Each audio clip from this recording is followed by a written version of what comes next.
नमस्कार.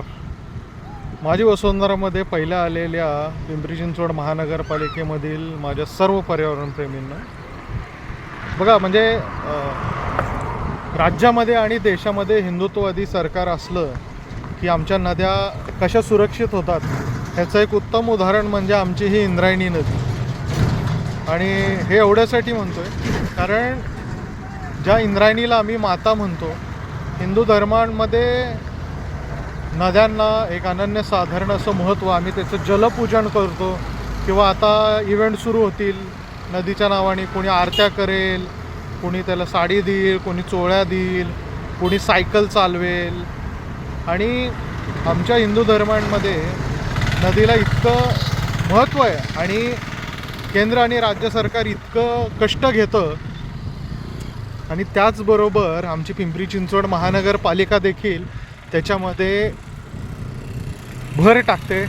ते म्हणजे हे मैला मिश्रित आणि न प्रक्रिया केलेलं सगळं पाणी आम्ही आमच्या ह्या नदीमध्ये टाकतो.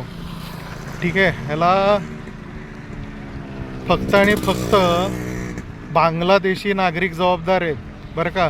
कारण हे येतं चिखली कुदळवाडीमधून आणि चिखली कुदळवाडीमधून आल्यामुळं इथे बांगलादेशी नागरिक जे आलेले आहेत ते हे सगळं मैला मिश्रित पाणी हे इंद्रायणीमध्ये सोडतात. पिंपरी चिंचवड महानगरपालिका, तुम्हाला वाटेल की हे पिंपरी चिंचवड महानगरपालिकेने त्यांच्या जो 5 MLDचा ETP प्लॅन्ट आहे त्याच्यामधनं हे सगळं मैला मिश्रित पाणी इंद्रायणीमध्ये सोडलं चाललं, पण बिलकुल नाही.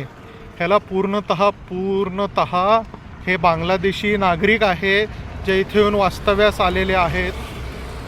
आणि आमचे पोलीस कमिशनर जे असतील ते देखील याच्याकडे लक्ष देत नाही. बहुतेक राज्याचे आमचे जे गृहमंत्री आहेत ते देखील लक्ष देत नाहीत गेली 10 वर्ष. आणि आमचे केंद्राचे जे गृहमंत्री आहेत ते देखील या गोष्टींकडे लक्ष देत नाही बहुतेक.